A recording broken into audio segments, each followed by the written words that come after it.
ஆண்டவராகிய இயேசு கிறிஸ்துவை குறித்து நாம் என்ன பண்ணி கொண்டு இருக்கிறோம், கேட்டுக்கொண்டு இருக்கிறோம்.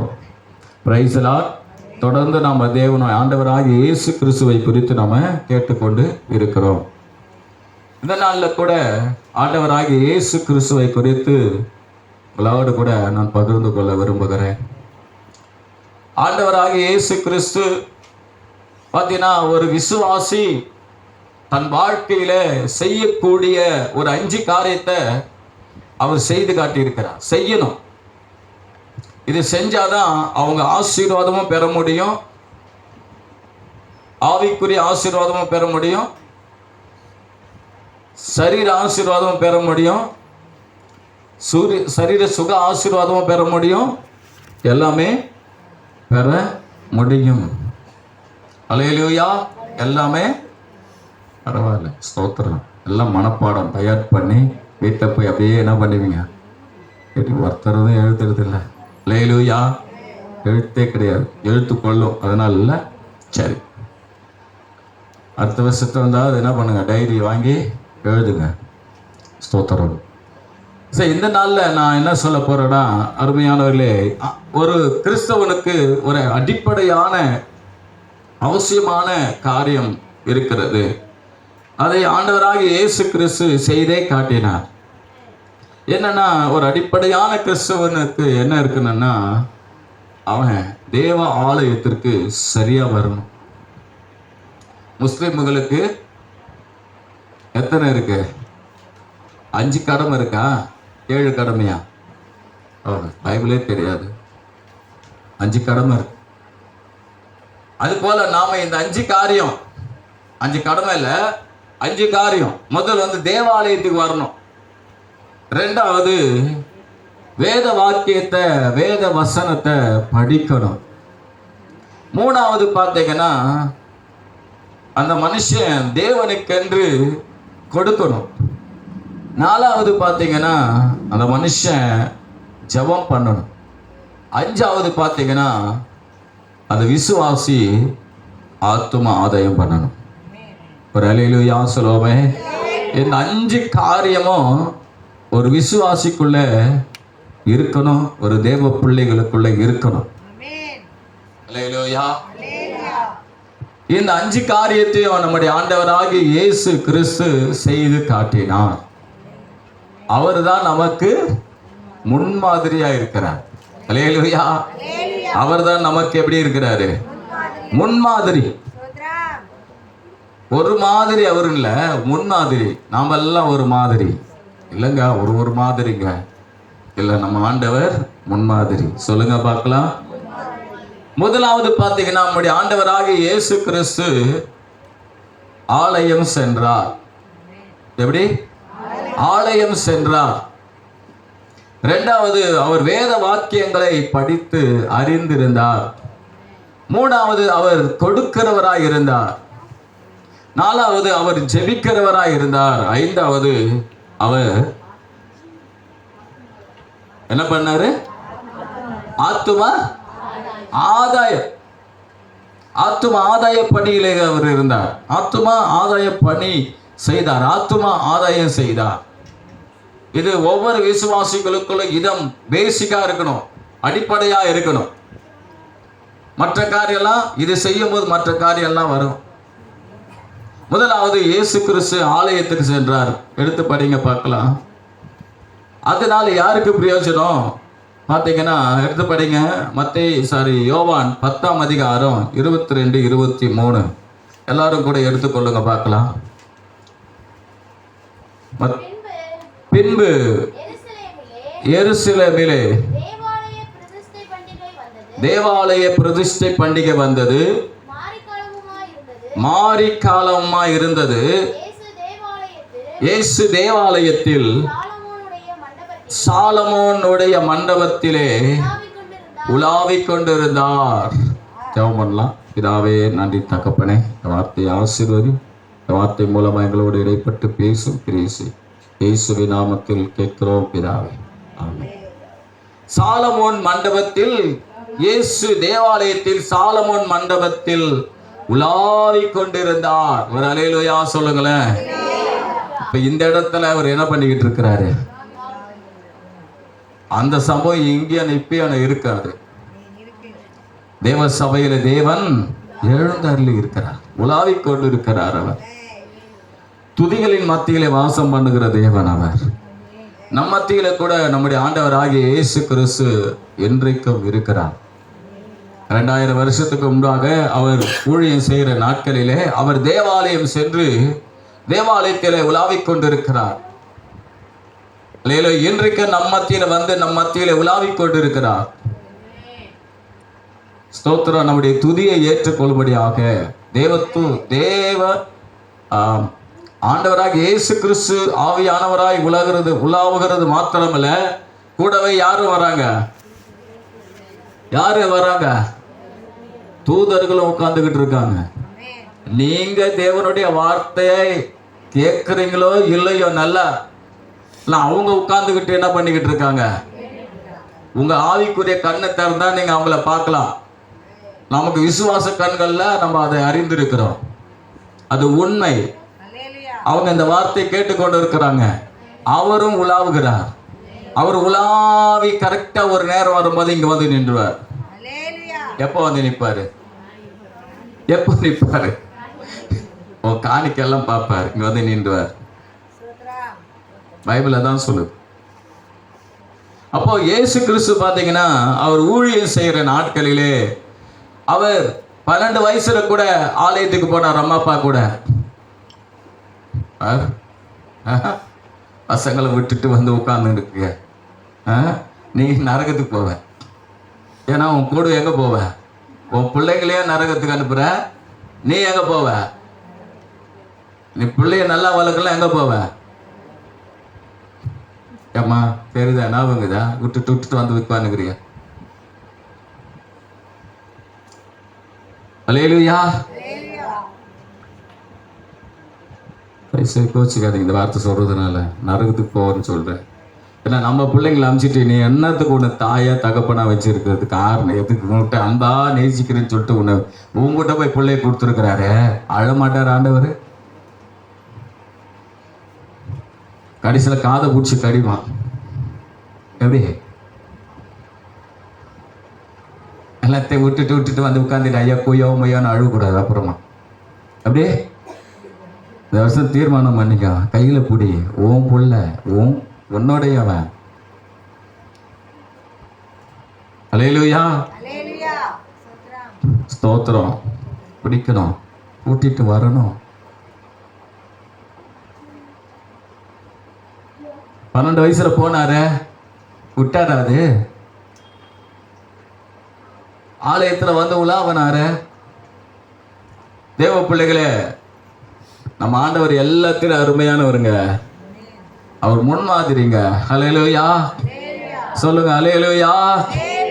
ஏங்க நம்ம சம்பாதிக்கிறோம், நம்ம எல்லாம் எதுக்கு சம்பாதிக்கிறோம்? நம்ம பிள்ளைங்களுக்குன்னு சொல்றீங்க, நியாயமா? நிறைய பேர் அப்பாவை விட்டு வந்துருக்கீங்க, அம்மாவை விட்டு வந்திருக்கு. இது எவ்வளோ இதுல? அல்லேலூயா. அது எங்க கேட்டு போட்டு எனக்கு நான் வந்து அல்லேலூயா. ஒரு சில நேரத்துல பேட்டிகளை விட்டு வந்துடுறது. அல்லேலூயா. தேவ பிள்ளைகளே, இதை நான் உங்களுக்கு திட்டல, யோசிங்க. ஆமா, ஆண்டவர் நீங்க வேதத்தை நல்லா படிச்சு பார்த்தீங்கன்னா அவர் ஒரு இடத்திலும் தேவாலயத்துக்கு போகாம இல்லவே இல்லை. அவர் தான் தேவன். ஏங்க அவரு ஆலயத்துக்கு போலனா அங்க இருக்கிற மக்களுக்கு ஒண்ணுமே நடக்காது. தேவாலயத்துக்கு அவர் போலனா அங்க இருக்கிற மக்களுக்கு ஒண்ணுமே நடக்காது. ஸ்தோத்திரம். நம்ம என்ன நினைச்சுக்கிட்டு இருக்கிறோம்? தேவாலயத்துக்கு நான் வரலன்னா ஆண்டவர் என்ன பாக்குறாரா? அவரு தான் இங்க உலாவுறாரு. 4ஆம் அதிகாரம் லூக்கா 14-15 வசனத்தை படிச்சு பாத்தீங்கன்னா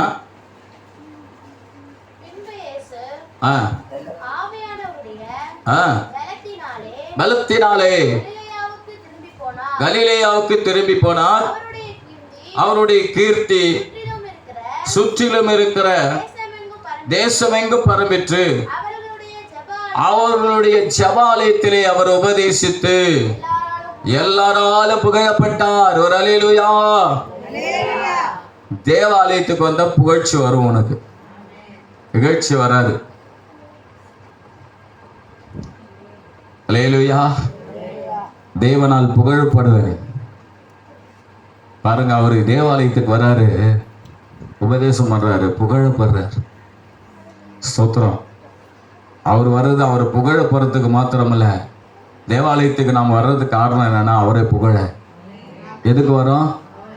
அவரை புகழ, அவரை துதிக்க, அவர் செஞ்ச நன்மைகளை சொல்லி கையெடுக்க. Price the Lord. அப்போ அருமையானவர்களே, அவர் ஆலயத்துக்கு வந்தார். உங்களுக்குள்ள ஆவியானவர் இருந்தா அந்த ஆவியானவர் உங்களை எப்படி நடத்துவார் தெரியுமா? ஞாயிற்றுக்கிழமை ஆலயத்துக்கு தான் நடத்துவார், வேற இடத்துக்கு நடத்தவே. சொல்லுங்கப்பா. நான் ஒரு கேள்வி கேட்குறேன். இந்த வருஷத்துல ஒரு ஆராதனை கூட தடையில்லாமல் வந்தவன் சொல்றவங்க மட்டும் கையை தூக்குவேன். 2 அல்லேலூயா. 3 நீ வந்து லீவ் போட்டியா இந்த வருஷமா? நீ தூக்கு. 4 பேர். அல்லேலூயா. பாருங்க, ஸ்தோத்திரம். காளையார் சரி விட்டுலாம். அதனால அருமையானவர்களே, இந்த வருஷத்துல ஒரு அழகான ஆண்டவர் கிருபை தரார். என்னன்னா, வர வருஷத்துல ஒரு தீர்மானத்தை எடுத்துக்கோ. என்னது? கூனி வீட்லயே உட்கார்ந்தா கூணு மாறவே மாறாது. நீ கடைசி வரல கூணா தான் இருப்ப. வேதம் சொல்லுதா இல்லையா? லூக்கா 13ஆம் அதிகாரம் 10-14 வசனத்தை படிச்சு பார்த்தீங்கன்னா, அவர் தேவாலயத்தில் உபதேசம் பண்றாரு. அந்த இடத்துல பார்த்தீங்கன்னா ஒரு கூனி என்ன பண்றா? கூனிய வந்திருக்கிறா. அங்கே ஆண்டவர் வந்திருந்தார். ஆண்டவர் பார்த்தீங்கன்னா அவர் வர நோக்கமே நமக்கு நன்மை செய்கிறதுக்கு தான் தேவாலயத்துக்கு வராரு. புரியுதா உங்களுக்கு? அருமையானவர்களே, புரியுதா உங்களுக்கு? அந்த ஸ்தோத்திரா, அந்த மகள் பார்த்தீங்கன்னா கூனியா இருக்கிறா. அந்த கூனியை தொட்டு சுகமாக்குறார்.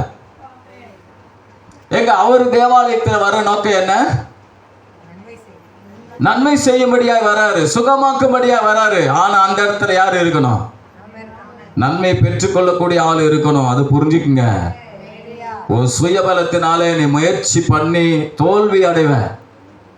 ஆண்டவர்கிட்ட நீங்க வந்தீங்கன்னா ஆண்டவர் உங்களை பார்க்கிறார். Praise the lord. அல்லேலூயா.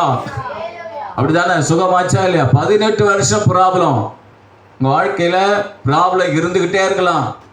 தேவாலயத்துக்கு போய் கூட ப்ராப்ளம் இருந்துகிட்டே இருக்குன்னு பயப்படாதீங்க. இவ தேவாலயத்துக்கு போயிட்டு தான் இருந்தா, ஆனா தேவனுடைய ஆலயத்தை விடல. அவ தேவனைய விடலையா, கூனி தான். அவ கூனியா இருந்தாலும் எப்படி நடந்திருப்பா? அவ நடந்து காட்டலாமா? இப்படிதான் நடப்பா, இப்படிதான் கீழே தான் பார்த்துக்கிட்டு இருந்தா, இப்படிதான் நடந்து வந்தா வாழ்க்கைய. அல்லேலூயா. நம்ம நிறைய நேரத்துலனா ஒரு நாள் வந்துட்டு பிரச்சனை முடியல அப்படின்னு, கொஞ்ச நாள் வந்துட்டல்ல, பிரச்சனை முடிகிற வரலாம் வரணும். பிரச்சனை முடிஞ்சதுக்கு அப்புறம் என்ன பண்ணினா டாட்டா பை பை சொல்லக்கூடாது. கர்த்தர் அவங்கள நம்ப மாட்டார், அவங்களுக்கு மறுபடியும் நன்மை செய்ய மாட்டார். மறுபடியும் போன பிசாசு உள்ள சர்ன்னு 7 மடங்கு ஏறிடும். அப்படி இருக்கக்கூடாது. பாருங்க, 3ஆம் அதிகாரம், மார்க் 3ஆம் அதிகாரம் 1-3 வசனத்தை நீங்க படிச்சு பார்த்தீங்கன்னா அங்க சொல்லப்பட்டிருக்கு. பிரவேசித்தார். அங்கே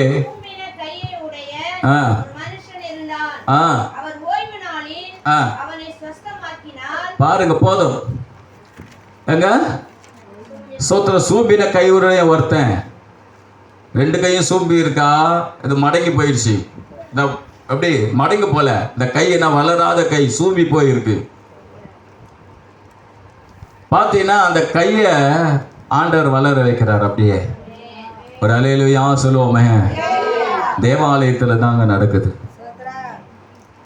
அருமையானவர்களே, இந்த புது வருஷத்தில் வரப்போகிறோம். நாம உங்களுக்கு ஒரு தீர்மானம் எடுங்க. இதையே நம்மால் செய்ய முடியலன்னா ஏன்னா வருங்காலத்தில் நம்ம ஆண்டவருக்காக என்னத்தை தான் செய்ய போகிறோம்? ஆரம்ப நிலையே சரியில்லைன்னா அல்லேலூயா ஸ்தோத்திரம், மற்றதெல்லாம் நம்ம என்ன செய்ய போகிறோம்? மார்க் 6ஆம் அதிகாரம் 1-6 வீட்டில் போய் படிச்சுக்கோங்க. 1ஆம் வசனம் படிங்க.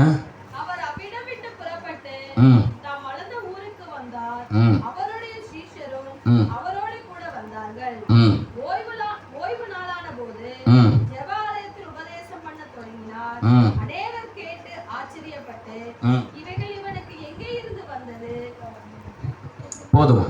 கீழே நீங்கள் இப்போ 4 வசனத்தை படிச்சிங்கன்னா அவருக்கு கிண்டல் பண்ணுறாங்க, அவரை கேலி பண்ணுறாங்க. அவர் தேவாலயத்துக்கு வந்திருக்காரு, அங்கே அவரை பார்த்து கேலி பண்ணுறாங்க. வாங்கடா நீங்களாவது உங்கள் கேலியாது, நான் ஆலயத்துக்கு வந்துக்கிட்டு தாண்டா இருப்பேன். ஒரு சிலரை பார்த்துருக்குறேன், என்ன தேவாலயத்துக்கு போய் விடுங்கன்னா கரெக்டாக அந்த ருசி உனக்கு தெரியாது, ஜென்ம சுபாவம் உள்ள மனுஷனுக்கு தெரியாது, அந்த அனுபவப்பட்டவங்களுக்கு தான் தெரியும். அதாச்சும் ஒரு ஆலையில் ஓடுறாரு, உங்களை சொல்ல பிரதர் என்ன லேலுயா ஆலையில் ஓடுறாரு, ஒண்ணுமே இல்லை, அது ருசி இருக்குப்பாங்க. அந்த பிரசன்ஸ் இறங்குதுல, அது அனுபவிச்சவங்களுக்கு அது என்ன பண்ண முடியாது, விட முடியாது. அவங்க வீட்டில் ஒண்ணுமே நடக்கலனாலும் சரி, அந்த பிரசன்ஸ் விட என்ன பண்ணாது, அது அந்த அன்பை ருசிச்சாதான், அந்த தேவ மகிமை இறங்கினாதான் எதுவுமே இருக்காது. அடுத்த வேலை சாப்பாட்டு கூட வழி இருக்காது. ஆனா இங்க வந்து உட்கார்ந்தாதான் எதுவும் இருக்கும், ஒரு திருப்தி. அல்லேலூயா. அது அந்நிய பாஷை பேசுறதுனால மாற்றம் இல்லை, அந்நிய பாஷையினால இல்ல, அங்க ஆராதனையால் வர அந்த மகிமை, அந்த திருப்தி, ஒரு அமைதி, ஒரு சமாதானம், ஒரு இனம் புரியாத அமைதி. ஆண்டவர் பார்த்து என்ன கிண்டல் பண்றான் ஆலயத்துல. ஓப்பா நீ ஒண்ணு, நான் ஏன் தேவனுடைய ஆலயத்துக்கு வருவேன், நீ என்னையா சொல்றது? ஒரு அல்லேலூயா சொல்லுங்க. பிசாசு என்ன பண்ணுவான், தடுப்பான், ஆலயத்துக்கு வரக்கூடாதுபடி என்ன பண்ணுவான், தடுப்பான். இந்த நேரத்தில் தடை வர வைப்பான். அந்த நேரத்தில் தான் ப்ரெஷரை ஜாஸ்தி ஆக்கிடுவான், அந்த நேரத்தில் எதை ஆக்கிடுவான், வலி வர வச்சிடுவான், உடம்பு வலி வர வைப்பான். அந்த நேரத்தில் தான் குடும்பத்தில் சண்டையை வர வைப்பான். போப்பா நீ எல்லாம் ஒண்ணுமே இல்லை, ஏசப்பாவுக்கு நான் மகிமை செலுத்துவேன். ஒரு அல்லேலூயா. ஆமென். ஆமா ஸ்தோத்திரம். கடைசி அந்த வசனத்தை நீங்க பாத்தீங்கன்னா 12ஆம் அதிகாரம் 35ஆம் வசனம் மார்க்ல,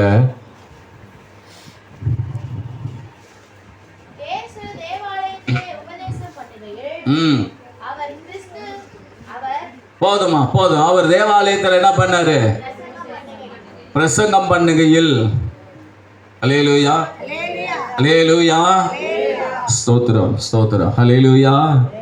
தேவாலயத்தில் என்ன பண்ணாரா, பிரசங்கம் பண்ணார். இப்ப யார் பண்றது பிரசங்கம், யார் பண்றது? மூஞ்ச பார்த்து ஆண்டவர் மாதிரி ஆகுது. யாரா இருந்தாலும் ஆண்டவர் பேசுறாங்க, அவங்க மூலமா வார்த்தை வாங்கி பேசணும், அது நடக்கும். அதனால ஆண்டவருடைய வார்த்தை நம்புங்க. இது யாருடைய வார்த்தை நம்புங்க, அவர் தான் பேசுறார். ஒரு அல்லேலூயா சொல்லுங்களேன். ஏங்க எங்களால இந்த மாதிரி வார்த்தை எடுக்க முடியுங்க? எப்பேற்பட்ட பரிசுத்தவ படிச்சவனா இருந்தாலும் தேவனுடைய வார்த்தை பிரசங்கம் பண்றது கஷ்டம். அது யாருக்கு அருள்ற அவங்க மட்டும்தான் தேவனுடைய வார்த்தை கொடுக்க முடியும். பெரிய பெரிய பரிசுத்தவ பெரிய பெரிய ஆட்கள்லாம் ஒன்றும் படிக்காத ஊழியக்காரருக்கு முன்பு உட்காந்து வார்த்தை கேட்கறாங்க. காரணம் என்ன? இவங்களால தான் பண்ண முடியும். சொல்லுங்க ஒரு அல்லேலூயா. அப்ப தேவாலயத்துல ஒரு உபதேசம் பண்றாருங்க, பேசிக்கிட்டு இருக்கிறாரு உங்களுக்காக. அதனால முதல்ல என்ன தீர்மானம் பண்ணுங்க, சொல்லுங்க, தீர்மானம் பண்ணுங்க. தேவாலயத்துல உண்மையாய் ஜீவிங்க. வாங்க, முறுமுறுப்போடு தயவு செய்து வராதுங்க. நீ எத்தனை வருஷம் முறுமுறுப்போடு வந்தாலும் ஒரு காரியம் நடக்காது. அன்பாய் சொல்லுங்க, அன்பாய் நேசமாய் அவரை தேடி ஓடணுமே, இந்த நேசத்தோடு வாங்க. குடும்பத்தில் பிரச்சனை இருக்கும், போராட்டம் இருக்கும், அடுத்த வேலை சாப்பாடு இருக்காது, சண்டை இருக்கும், எது இருந்தாலும் இயேசுதான் அப்படின்னு வரப்பாரு. அங்கதான் மகிமையே இருக்கு. ரெண்டாவது காரியம் பாருங்க, தேவனுடைய வார்த்தையை அவர் நல்லா அறிஞ்சிருந்தார். எடுத்து படிங்க, யோவான் 7ஆம் அதிகாரம் 15ஆம் வசனம்.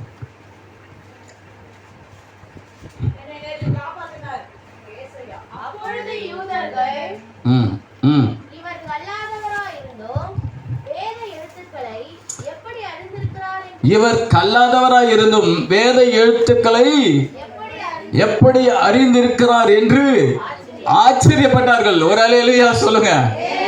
சும்மா வேதத்தை படிக்கிறவனை பார்த்து ஆச்சரியப்படுவாங்க. என்ன பார்த்தா ஆச்சரியப்படுவாங்களா? வேத வாக்கியத்தை கல்லாதவராக இருந்து வேத வாக்கியத்தை எப்படி அறிஞ்சிருக்காருன்னா, அவர் வேத வாக்கியத்தை எப்படி படிச்சு அறிஞ்சிருக்கிறார் பாருங்க.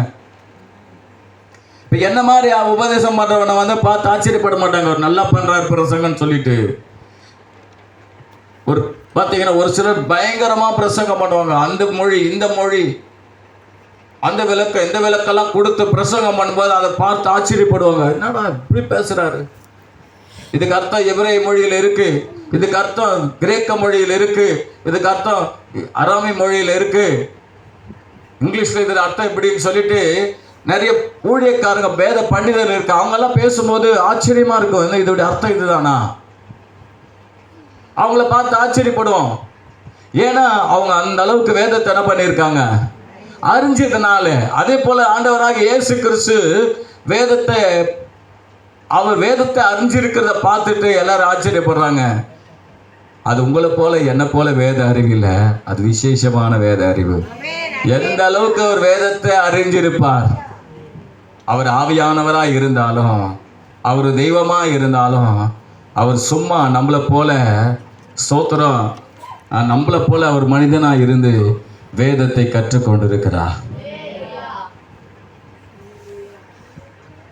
யூத தாய்மார் என்ன தெரியுமா பண்ணுவாங்க? பிள்ளைகளுக்கு சோறு ஊட்டும் போதே இந்த கற்பனையை ஊட்டுவாங்களாம். 10 கற்பனையை ஊட்டுவாங்க. ஒவ்வொரு வாய் ஊட்டும் போதே, உன் தகப்பனையும் தாயங்கனம் பண்ணுவாயாக,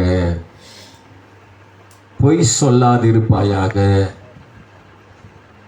இச்சியாதிருப்பாயாக, உன் தேவனாகிய கர்த்தரிடத்தில் அன்பு கூறுவாயாக,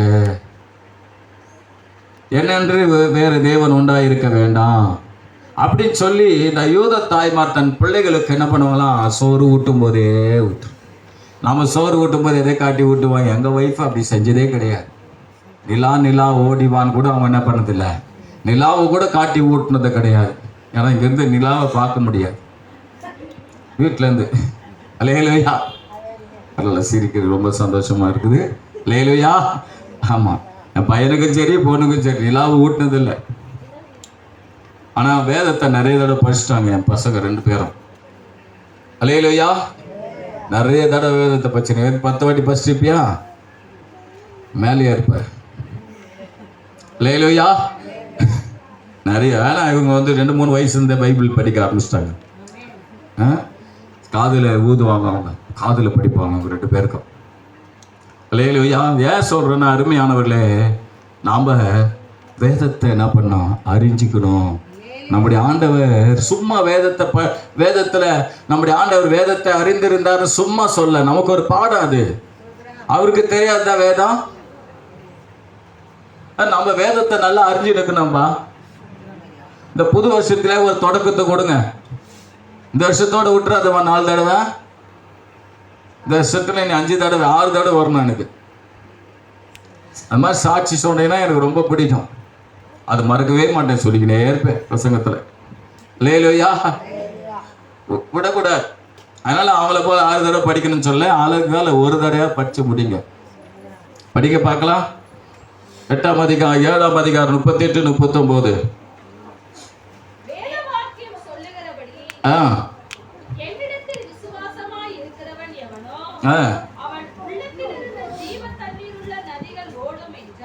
பாருங்க, அவர் வேத வாக்கியத்தை சொல்றார். என்ன? ஏசாயால சொல்லப்பட்ட வேத வாக்கியத்தை சொல்றார். அப்ப வேத வாக்கியத்தை என்ன பண்றாரு? அவரு அறிந்திருக்கிறார். யோவான் 5ஆம் அதிகாரம் 39ஆம் வசனத்தை நீங்க படிச்சு பார்த்தீங்கன்னா என்ன சொல்லுதுன்னா, ஸ்தோத்திர வேத வாக்கியங்களை ஆராய்ந்து பாருங்கள், அவைகளினால் உண்டென்று எண்ணுகிறீர்களே, என்னை குறித்து சாட்சி கொடுக்கிறவைகள் அவைகளே. அவரே சொல்றாரு, வேத வாக்கியத்தை நீங்க ஆராய்ஞ்சு பாருங்க, வேதத்தை படிங்க. என்னை குறித்து சாட்சி கொடுக்கிறது அதுதான். நான் என்னென்ன செஞ்சேன்னு சொல்லிட்டு பைபிள்ல தான் இருக்கு. வானத்தை படைச்சேன்னு சொன்ன சாட்சி கொடுக்கிறது எது? பைபிள் சொல்லுது.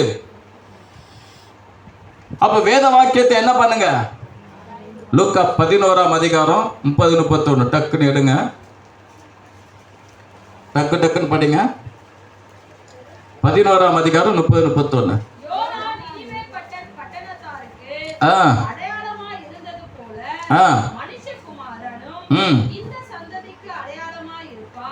மனுஷகுமாரனும் இந்த சந்ததிக்கு அடையாளமாயிருப்பார். தென் தேசத்து ராஜஸ்ரீ சாலமோனுடைய ஞானத்தை கேட்க பூமியின் எல்லைகளில் இருந்து வந்தார்.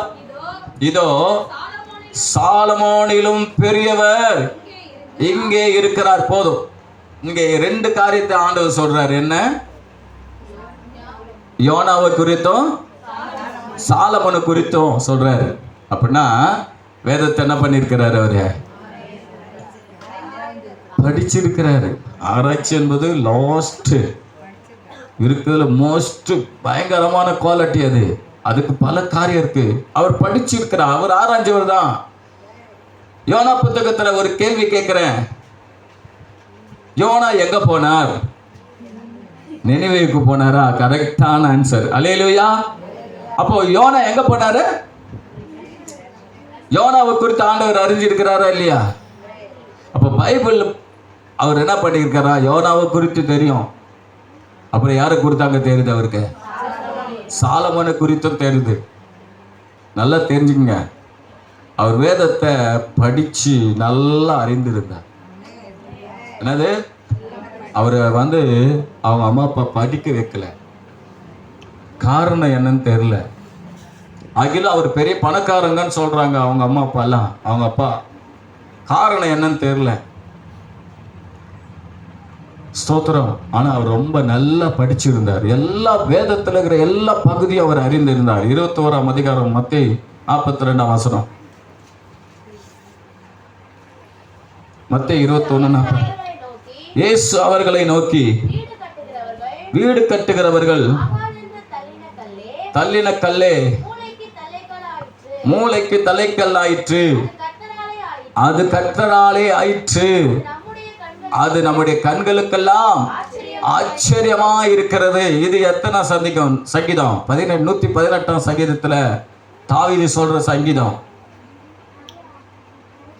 அல்லேலூயா. ஏதை நான் சொல்றேன்னா, அவர் வேத வாக்கியத்தை எல்லாத்தையும் என்ன பண்ணியிருக்கிறாரு? படிக்கணும். சொல்லுங்க பார்க்கலாம். வேதத்தை படிக்கணும். அது புது வருஷத்துல. அல்லேலூயா.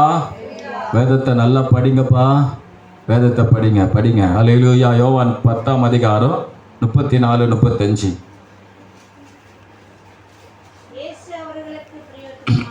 இயேசு அவர்களுக்கு பிரதியுத்தரமாக, தேவர்களால் இருக்கிறீர்கள் என்று நான் சொன்னேன் என்பதாய் உங்கள் வேதத்தில் எழுதிருக்கவில்லையா? அல்லேலூயா. போதும். உங்கள் வேதத்தில் எழுதிருக்கவில்லையா? சங்கீதத்தை அங்க சொல்றார். 82ஆம் சங்கீதம் நினைக்கிறேன். அல்லேலூயா. ஸ்தோத்திரம். அதே லூக்கா பாருங்க. லூக்கா 4ஆம் அதிகாரம் 16-21 வசனம்.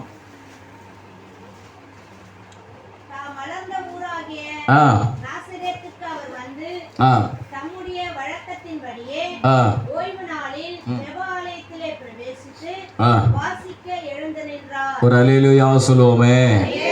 என்ன சொல்றாரு? வாசிக்க எழுந்து நின்று, அப்பொழுது ஏசாயா தீர்க்கதரிசியின் புத்தகம் அவரிடத்தில் கொடுக்கப்பட்டது. அவர் புத்தகத்தை விரித்த போது, கர்த்தருடைய ஆவியான என் மேல் இருக்கிறார், தரித்திரருக்கு சுவிசேஷத்தை பிரசங்கிக்கும்படி என்னை அபிஷேகம் பண்ணினார்.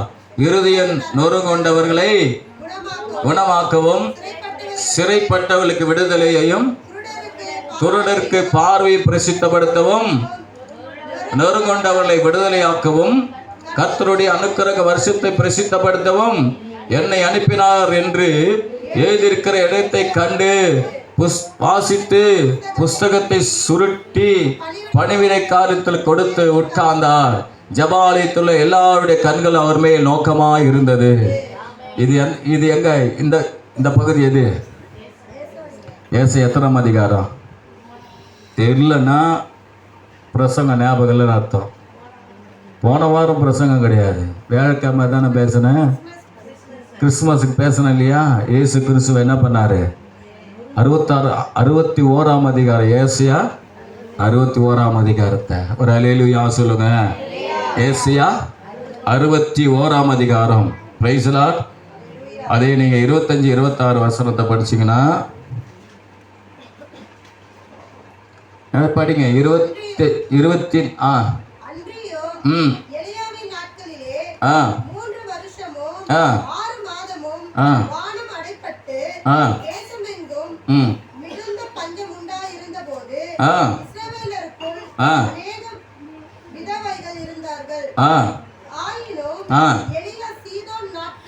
எலியா சீதோன் நாட்டில் உள்ள செரபத்தா ஊரில் இருந்த ஒரு விதவையிடத்துக்கு அனுப்பப்பட்டாரை அல்லாமல் மற்றொருவரிடத்திலும் அனுப்பப்படவில்லை. ஒரு அல்லேலூயா சொல்லுங்க. இங்க யாரை குறித்து ஆண்டவர் அறிந்திருக்கிறார்?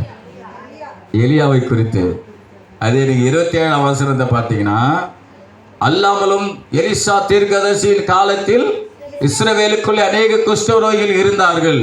ஆகிலும் சீரியா தேசத்தனாகிய நாகமானை அல்லாமல் அவர்கள் வேறு ஒருவனும் சுத்தமாக்கப்படவில்லை என்று சத்தியத்தின்படியே உங்களுக்கு சொல்லுகிறேன். ஒரு அல்லேலூயா சொல்லுவோமே. நல்லாதான் அல்லேலூயா சொன்னாங்க. ஒரு அல்லேலூயா. அப்போ ஆண்டவராகிய இயேசு கிறிஸ்துவுக்கு எல்லாமே படிச்சு அத்துபடியா தெரிஞ்சு வச்சிருந்தார்.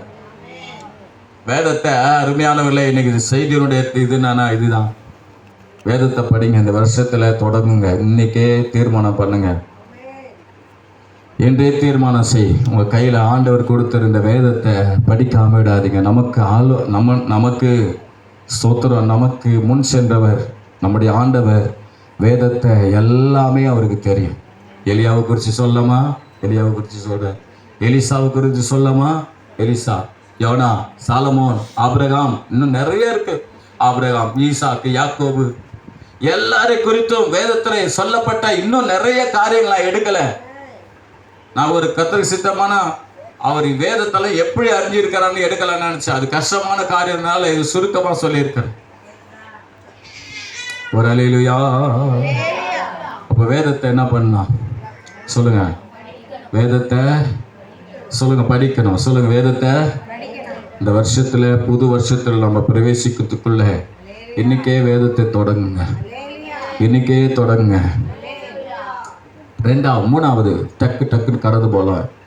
ஆண்டவர் இயேசு கிறிஸ்து கொடுக்கிறவர். சொல்லுங்க பார்க்கலாம். கொடுக்கிறவர். சொல்லுங்க கொடுக்கிறவர். அல்லேலூயா.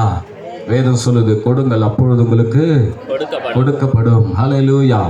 ஸ்தோத்திரம். லூக்கா 5ஆம் அதிகாரம் ஸ்தோத்திரம் 1-5 நீங்க 10 வசனத்தை படிச்சு பார்த்தீங்கன்னா ஸ்தோத்திரம் அங்க சொல்லப்பட்டிருக்கிறது.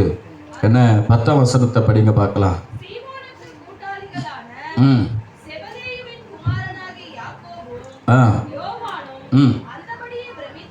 பிரமித்தார்கள்.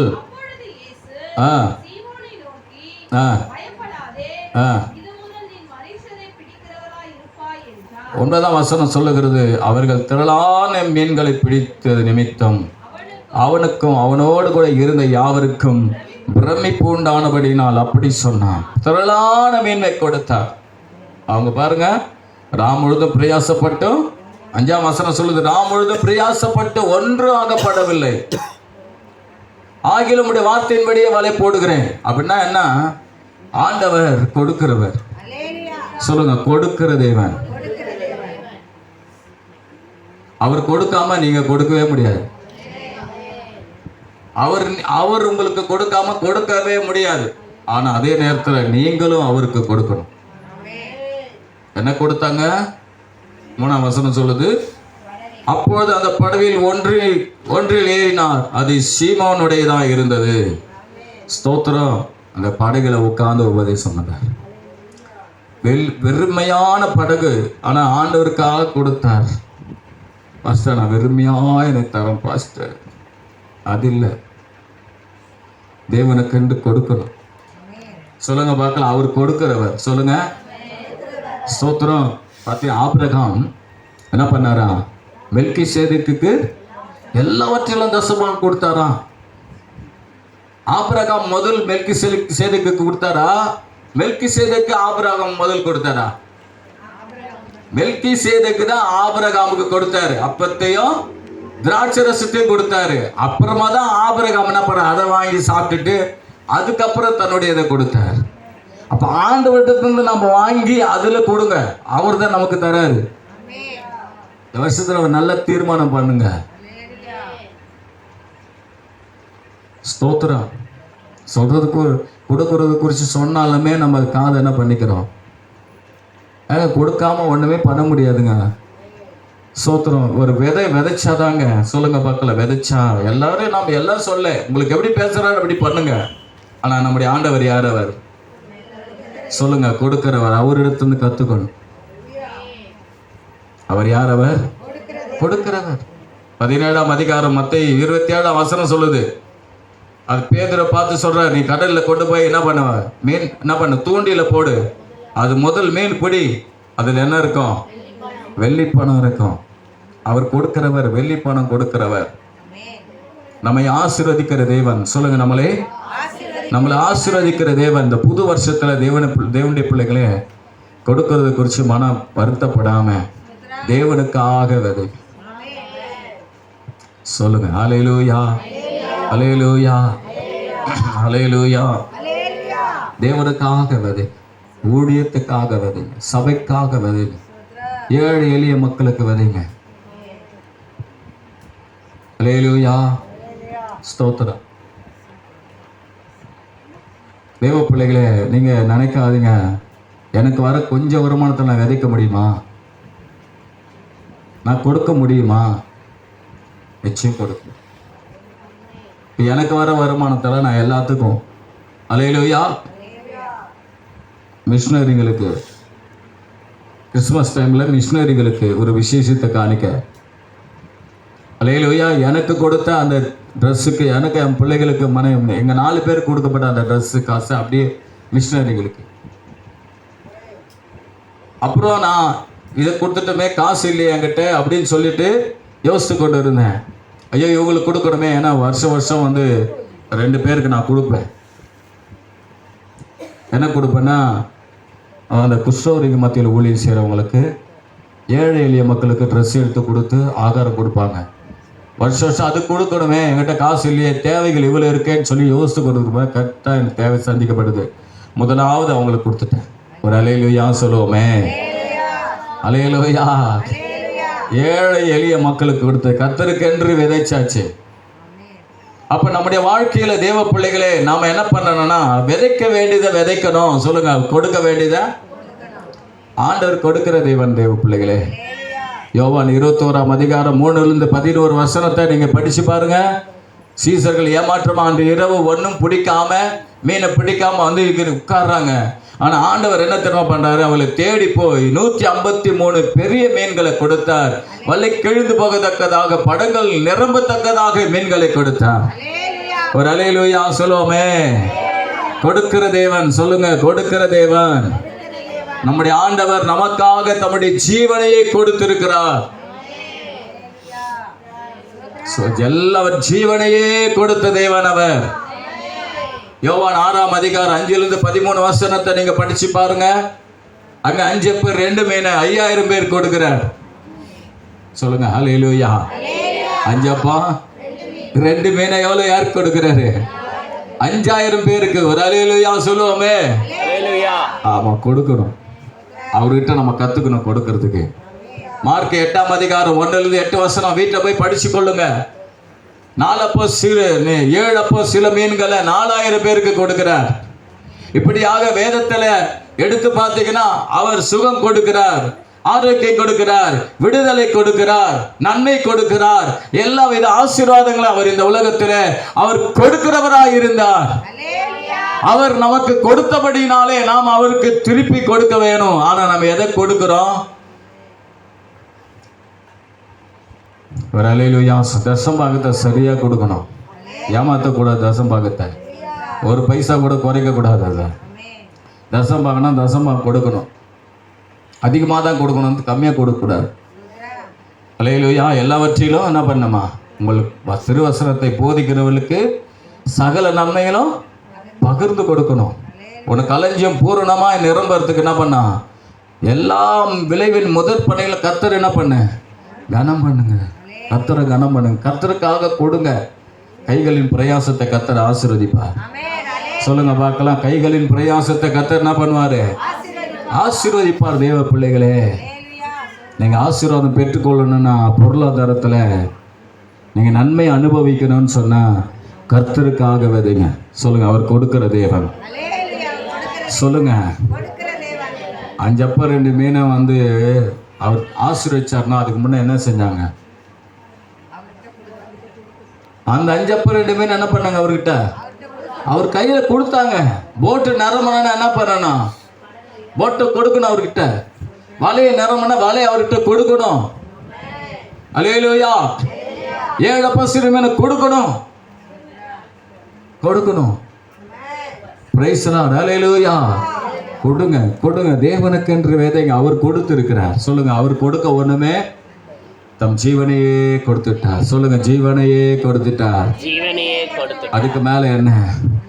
சிஸ்டர், பிரதர், கவனிங்க. நீங்க கொடுக்குற தசம்பாகத்தை கொடுத்து வாங்கிட்டு நான் போய் எந்த ஒரு பெரிய வீடும் கட்ட போறதில்லை, மாளிகை கட்ட போறதில்லை. அல்லேலூயா. ஸ்தோத்திரம். அதனால நான் ஒன்றும் செய்ய போறது கிடையாது. நானே என் குடும்பத்துக்கும் சபைக்கு. அல்லேலூயா. நீங்க கொடுக்கறது எல்லாத்திலும் தான். நேற்று கூட சபையினுடைய காரியமா 1000 ரூபாய் சபைக்கு ஒரு காரியம் கவர்மெண்ட் காரில் செய்ய வேண்டியது. நான் போய் செஞ்சுட்டு தான் கொடுத்துட்டு தான் வந்தேன். சபைக்குரிய காரியம் 1000 ரூபாய், 2000 கேட்டால் என்கிட்ட 1000 ரூபாய் வந்து கொடுத்துட்டு வந்து அந்த சர்டிஃபிகேட் வாங்கி வந்து வச்சுருக்கிறேன். நம்மெல்லாம் வர்றதோடு சரி, இது அப்படியே வந்துட்டு மேலே பார்க்குறதில்ல, கீழே பார்க்குறதில்ல, அப்படி இப்படி பார்க்குறதில்ல. நானும் என் வீட்டாரும் என்றால் கர்த்தரையே சேவிப்போம். கர்த்தரை சேவிப்பது ஆகாது என்று கண்டால் அது மாதிரி தான் நம்ம வாழ்கிறோம். ஒரு அல்லேலூயா. ஏமா என்னாச்சு? அது மெசேஜ் கேளுங்க. ஏமா பண்ணுற? அது பாவம் ஏமாந்த சோனது, அதனால சரி ஏமாந்த, அதனால தான் அது மிரட்டு. ஒரு அல்லேலூயா சொல்லுவோமே. அல்லேலூயா. கேத்தரின் ஏமாந்தது, அதனால தான் ஏமாந்து மிரட்டுறேன். அப்புறம் அவங்க அம்மாவெல்லாம் ஏமாத்தோம். இப்படிதானேப்பா? சரி.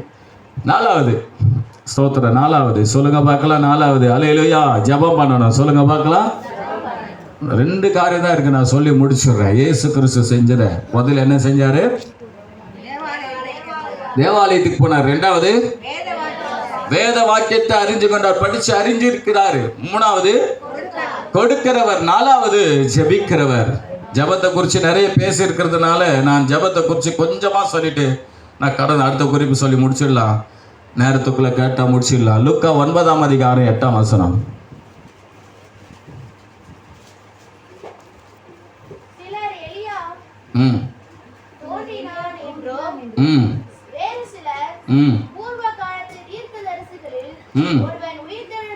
ஒன்பது 18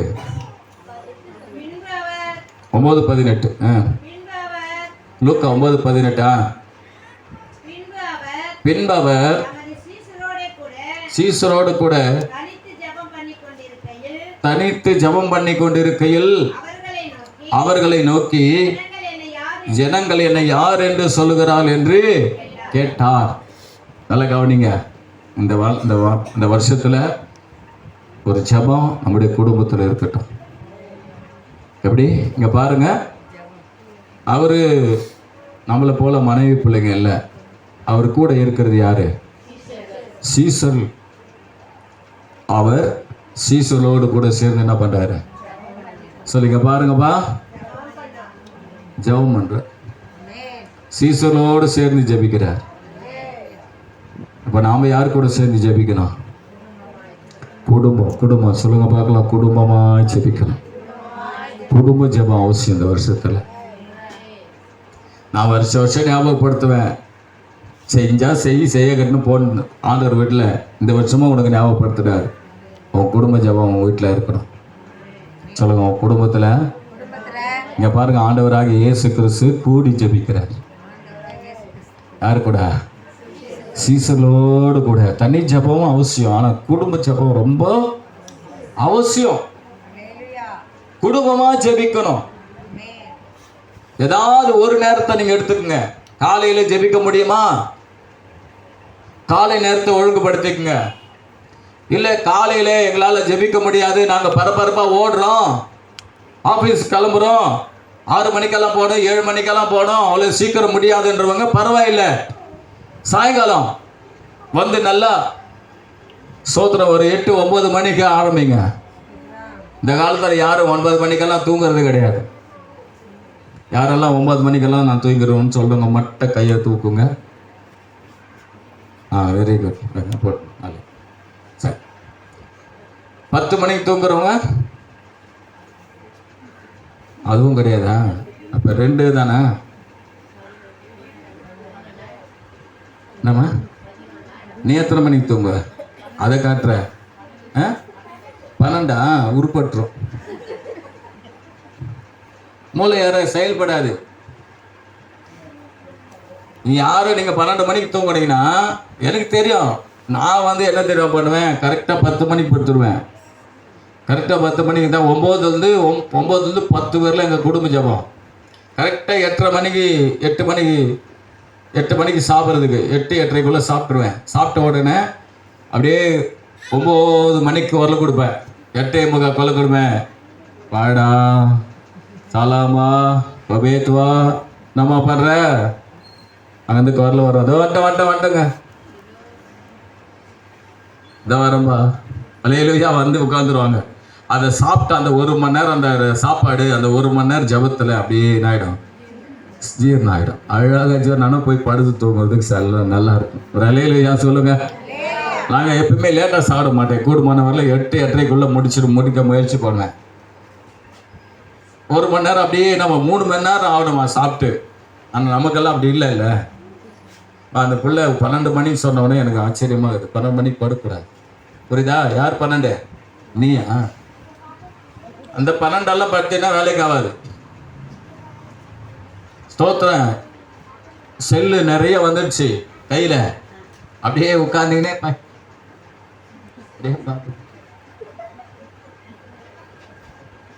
அல்லேலூயா.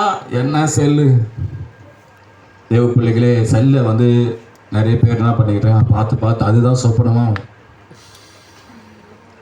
நான் கரெக்டாக என்ன பண்ணுவேன்னா 10 மணிக்கு மெசேஜ், எனக்கு தூக்கம் வராது. உடனே ஒரு மெசேஜ் எடுப்பேன். ஒரு மெசேஜ் எடுத்து 1 மணி நேரம் மெசேஜ் எடுத்து அங்கே பக்கத்தில் வச்சுட்டு அப்படியே கேட்டுக்கினே இருப்பேன். எப்போ பார்த்தா தூங்கிடுவேன். உடனே தூக்கி வச்சு அந்த கர்த்தருடைய வார்த்தை கேட்டு வரும்போது அப்படின்னா அவனா அது நல்ல ஒரு என்ன ஆகணும். சரி, நான் சொல்ல வர்றது என்னன்னா, அருமையானவர்களே, எங்கள் குடும்பமாக ஜெபம் பண்ணுங்க. சொல்லுங்க, நானும் என் வீட்டாரும் என்றால் கர்த்தரையே சேவிப்போம். குடும்பத்தில் வரீங்களா? சோத்திரம். ஒரு 9 மணிக்கு உட்காருங்க. அதை விட பெரிய காரியம் இல்லைங்க. 9 மணிக்கு உட்காருங்க. ஆண்டவரே, எங்களை காத்ததுக்காய் நன்றி. எங்களை சுகபத்திரமாக கொண்டு வந்ததுக்காய் நன்றி. எங்கள் சபையாரை காத்ததுக்காய் நன்றி. எங்களை இந்த நாளில் தேவையை சந்தித்ததுக்காய் நன்றி.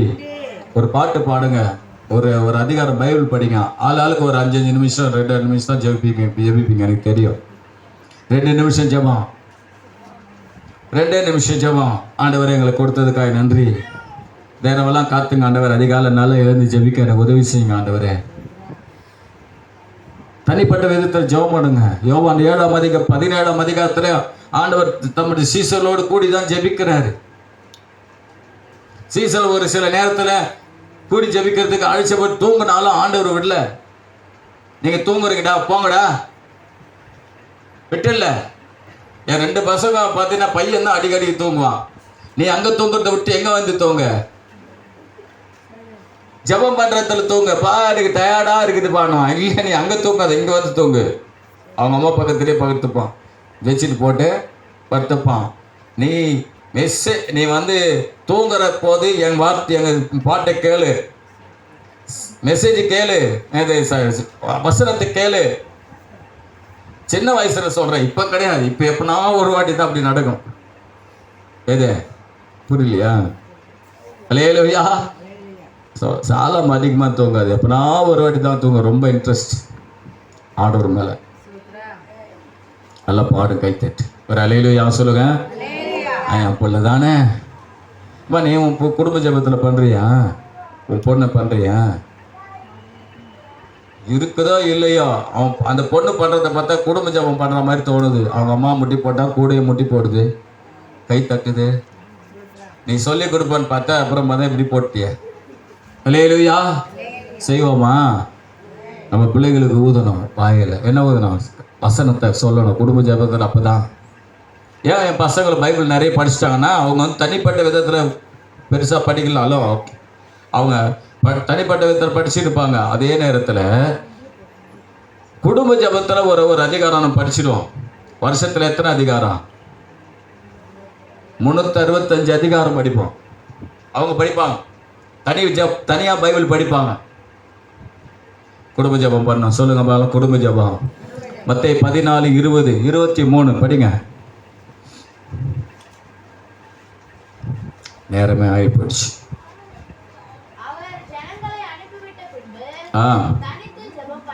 தனித்து ஜெபம் பண்ண மலை மேல் ஏறி.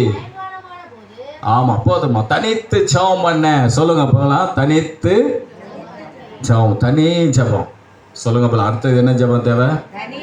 தனி ஜெபம். லூக்கா 6ஆம் அதிகாரம் 5ஆம் அதிகாரம் 16ஆம் வசனம் சொல்லுகிறது, அவரோ வனாந்தரத்தில் தனித்து போய் ஜெபம் பண்ணி கொண்டிருந்தார். ஸ்தோத்திரம். மார்க் 1:35 சொல்கிறது, அவர் வனாந்தரமான ஒரு இடத்துக்கு போய் என்ன பண்ணார்? அதிகாலையில ஜெபம் பண்ணினார். அல்லேலூயா. குடும்ப ஜெபமும் தேவை, தனி ஜெபமும் தேவை. என்ன பண்ணணும்? குடும்பத்திலே நல்லா, குடும்பத்திலையும் 1 மணி நேரமோ 1/2 மணி நேரமோ 3/4 மணி நேரமோ ஜெபிக்கணும். அதே நேரத்தில் தனி ஜெபம் அவசியம். சொல்லுங்க பார்க்கலாம், என்ன அவசியம்? தனி ஜெபம். ஸ்தோத்திர. வேதம் சொல்லுது, லூக்கா 22ஆம் அதிகாரம் 39, 40 வசனத்தை நீங்க படிச்சு பார்த்தீங்கன்னா, ஆண்டவர் என்ன பண்ணா? வழக்கமா ஜெபிச்சாராம். வழக்கமா ஜெபிச்சார். ஒரு வழக்கமா இருக்கணும். எப்படி ஜெபம் பண்றது? ஒரு வழக்கமா இருக்கணும். அது நினைச்சா பண்றது, தூக்கம் வரலன்னா பண்றது, வேலை இல்லைன்னா பண்றது, இதெல்லாம் இருக்கக்கூடாது. வழக்கமான ஜெபம். சொல்லுங்க பார்க்கலாம். அப்போஸ்தலர் 16ஆம் அதிகாரம் 13ஆம் வசனத்தை படிச்சு பார்த்தீங்கன்னா, அந்த அப்போஸ்தலர்கள் என்ன பண்றாங்கன்னா, வழக்கமா ஜெபம் பண்றதுக்கு போய் என்ன பண்றாங்களா? ஜெபிக்கிறாங்க. ஒரு அல்லேலூயா சொல்லுவோமே. அல்லேலூயா. ஐயோ ஹல்லேலூயா. ஜெபம் சொல்லுங்க பார்க்கலாம். ஜெபம் இந்த வருஷத்துல தொடங்குங்க. என்ன பண்ணணும்? தனி ஜெபம், தனி ஜெபம். ஆண்டவரோடு கூட ஒரு நல்ல ஐக்கியம். ஸ்தோத்திரம். ஜெபம் பண்ணுங்க, பைபிள் படிங்க. ஜெபிங்க, பைபிள் படிங்க. ஸ்தோத்திரம். ஏதாயிலும் ஒரு வேளை சொல்லுங்க பார்க்கலாம். என்னது? ஏதாயிலும் காலையில மாலையில குடும்ப ஜெபம் பண்றீங்களா? காலையில ஸ்தோத்திரம். எத்தனை மணிக்கு எழுதுப்ப? எத்தனை மணிக்கு எழுதுப்ப? ஆமா 5 என்னப்பா? எப்ப? நானும் கோச்சிக்க மாட்டேன், அவரும் கோச்சிக்க மாட்டார். சொல்லு. 5:30 இது சொல்லாமல. அதுதான் மறைச்சு பேசினேன் நானு. நீ தான் தூக்கி விட்டீங்க ஃபர்ஸ்ட். அல்லேலூயா. பரவாயில்ல வா பாருங்க, 4 மணி. அல்லேலூயா. நான் என்ன சொல்றேன்னா, நீ 10:30 இருந்தா கூட பரவாயில்லப்பா. 11 o'clock வரல என்ன பண்ணு? சொன்ன உன் பலவீனத்தினால அப்படி சேர்ந்துக்கிறல்ல, சரி ஒத்துக்கல. 10 மணிக்கு எழுந்துக்கிறியா, ஒரு அரை மணி நேரம் 4 மணி நேரம் ஜெபம் பண்ணு, ஒரு 2 அதிகாரம் பைபிள் படி. 4 மணிக்கு எழுந்துக்கிறீங்களா, 4லேருந்து 4:30 வரலாம் அம்மா ஒரு பைபிள் உங்கள் கையில் இல்லையா, பைபிள் படிக்கணும். படிக்க தெரியல,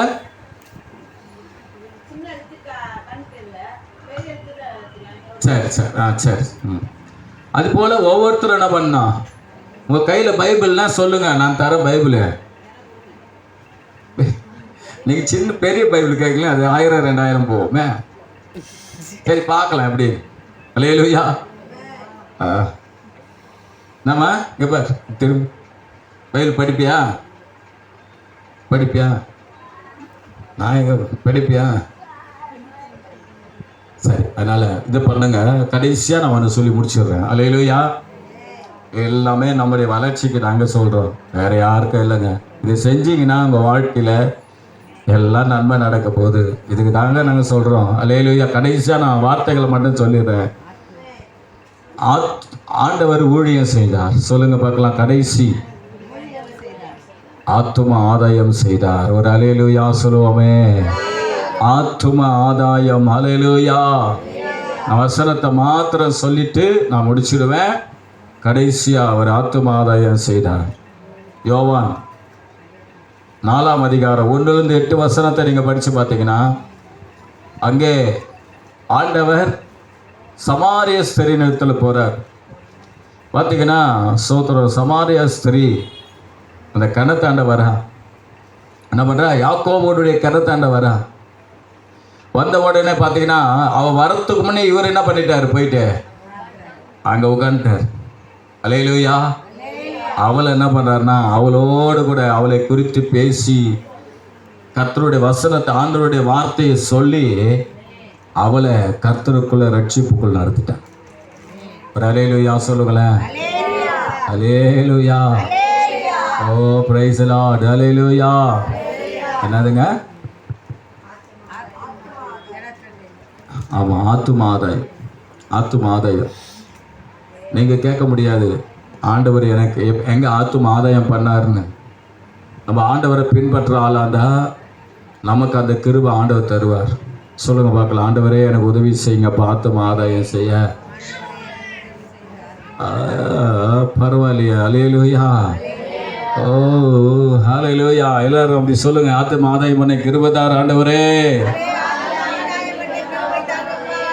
எனக்கு ஒன்று ஆண்டவர் கிரியை செய்யுங்கப்பா. இந்த புது வருஷத்தில் நமக்கு பயன்பண்ண ஆண்டவர் எனக்கு உதவி செய்யுங்கப்பா. அல்லேலூயா. ஆத்தும ஆதாயத்தை குறித்து நம்ம வேத பாடத்தை பார்க்கும்போது இந்த சப்ஜெக்டை நம்ம ரொம்ப நல்லா பார்த்தோம் இல்லையா? ஆமென். லூக்கா 19ஆம் அதிகாரம் 3லேருந்து 9 வசனத்தை நீங்கள் படித்து பார்த்தீங்கன்னா, சோத்திரம், அங்கே சகேவி என்றதான ஒரு மனுஷனை என்ன பண்ணுறாரு, ஆத்தும ஆதாயம் பண்ணுறாரு. அவனுக்கு ஒரு விருப்பம், எப்படியாவது இயேசுவை பார்க்கணும்னு சொல்லிட்டு. இன்னைக்கு அநேகர் இயேசுவை பார்க்கணும், இயேசுவை வரணும்னு ஆசைப்படுறாங்க, இயேசுவை அறியணும்னு விருப்பப்படுறாங்க. ஆனால் என்ன பண்ண முடியல, அவங்கள அழைச்சி வர ஆள் இல்லை.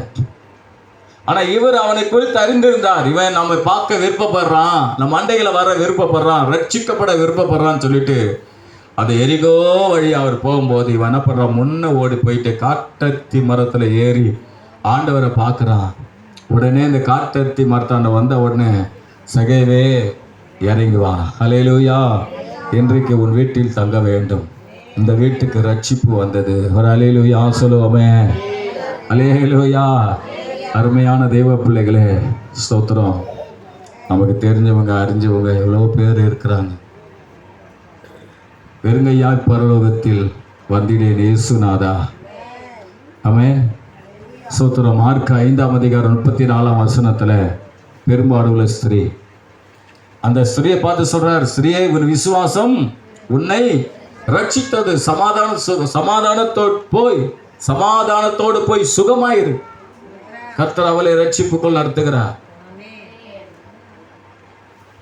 மத்தேயு 8ஆம் அதிகாரம் 8ஆம் வசனத்திலிருந்து 12ஆம் வசனம் வரையில படிச்சு பார்த்தீங்கன்னா, 100க்கு அதிபதியை ஆண்டவராகிய இயேசு கிறிஸ்து ரட்சிப்புக்குள் நடத்துகிறார். நம்ம மற்றவங்களுக்கு இயேசுவை பற்றி சொல்லணும், ஆண்டவரை குறித்து என்ன பண்ணணும், சொல்லணும்.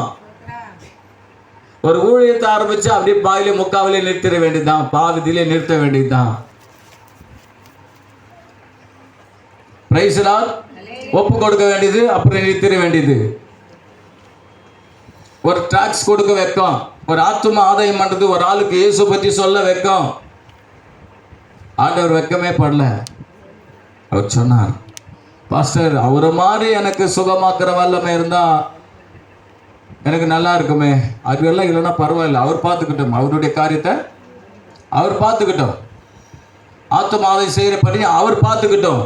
நீங்க சொல்ல வேண்டிய காரியத்தை சொல்லுங்க. இத்தனை வருஷம் ஆகுது, எத்தனை ஆத்தும ஆதாயம் பண்ணன்னு பார்த்தீங்கன்னா அப்படியே கையை விரிச்சு போட்டு தான் போகணும். வெளியே அடக்கம் பண்ணப்படும்போது அலெக்சாண்டரை போல கையை வெளியே விட்டு, சவப்பெட்டியில் வெளியே விட்டு தான் போகணும். நான் ஒரு ஆத்தும ஆயத்துன்னு வரல, பரலோக ராஜ்யத்துக்கு ஆண்டவரே எதுவுமே செய்யலை. நான் உனக்கு நானே நினச்சிக்கிட்டு இருந்தேன், சபைக்கு வர்றதே பெரிய விஷயம் நினச்சிக்கிட்டு இருந்தேன். அப்புறம் பார்த்தா இவ்வளோ காரியம் இருக்கா, அதுவே என்னால் வர முடியல. இந்த புது வருஷத்தில் ஸ்தோத்திரம், ஒரு ஆத்தும ஆதாயப்படுத்துறதுக்கு ஜெபம் பண்ணு. எப்படி ஆத்தும ஆதாயப்படுத்த ஜெபம் பண்ணு. சிஸ்டர் ஊழியத்துக்கு போகிறாங்க, ஒத்துழைப்பு கொடு. போ, வீட்டில் உட்காந்து என்னதான் பண்ண போற? ஆத்துமாக்களை சந்திக்கிறாங்களா அவங்க? ஏசப்பா வேதம் சொல்லுது, அவர் நன்மை செய்கிறவராய் எப்படி பண்ணாரா? நன்மை செய்கிறவராய் பிசாசின் வல்லமையில் அகப்பட்ட யாவரையும் குணமாக்குறவராய் சுற்றி திரிந்தார். நீ சுற்றி திரிணும். ஸ்தோத்திரம். போனவன வீட்டில் டிவி போட்டுக்கணும், உட்காந்துக்கணும், செல்லை வச்சு எடுத்துக்கணும், உட்காந்துக்கணும். சொல்லுங்க, வேறுங்கையாய் பரலோகத்தில் வந்திடேனே சுனாதா. கூட சேர்ந்து பாடலாம். வேறுங்கையாய் பரலோகத்தில் வந்திடேனே சுனாதா, ஆத்தும ஆதாயம் செய்திடவே ஆசீர் பொழிந்த அனுப்பும். உண்மையா பாடு, மனபாரத்தோடு பாடு, உண்மை நேக்கத்தோடு பாடு. கிருபை தரட்டும். ஆத்தும ஆதாயம் செய்திடவே ஆசீர் பொழிந்த அனுப்பும். பாவம் பெருகுதே பாரும் பரன் இயேசுவே, அழியும் மனுக்குலம் அதையும் ரட்சிப்பீரே, அழியும் மனுக்குலம் அதையும் ரட்சிப்பீரே. எழுந்திருப்போம், கர்த்தரை நோக்கி பார்ப்போம். அல்லேலூயா. 5 காரியத்தை பார்த்தோம். எல்லாரும் எழுந்துருங்க பார்க்கலாம். எல்லாரும் இந்த ஞாபகப்படுத்தலாம். ஒரு விஷயம் என்ன சொன்ன சொல்லுங்க பார்க்கலாம். எல்லாரும் பாருங்க, அங்கங்க பார்க்காதீங்க. சொல்லுங்க, பதில் என்ன? என்னாச்சு? ஏந்திருங்கப்பா. ஐயோ, ஏந்திருப்பா. ஹல்லேலூயா. சொல்லுங்க பார்க்கலாம். முதல்ல என்னது? ஆலயத்துக்கு நான் வருவேன். சொல்லுங்க, கை தூக்கி ஆண்டவர்கிட்ட சொல்லுங்க, இனி நான் ஆலயத்துக்கு சரியா வருவேன் ஆண்டவரே. கையை தூக்கி எல்லாரும் கை தூக்கி, ஆண்டவரே உதவி செய்யுங்கப்பா. 2வது, வேத வசனத்தை நான் ஆண்டவர் படிப்பம்பா. 3வது, உமக்காக எல்லாவற்றிலும் கொடுப்பம்பா. 4வது, ஆண்டவரே குடும்பமா ஜெபிப்பேன், தனி ஜெபமும் பண்ணுவோம் ஆண்டவரே. 5வது, ஆத்தும ஆதாயம் செய்வ ஆண்டவரே. ஆமே. நன்றி நன்றி நன்றி நன்றி. ஆமே. அந்த பாட்டு பாடும்போதே உங்களால் ஏந்த காணிக்கை போடுங்க. ஸ்தோத்திரம்.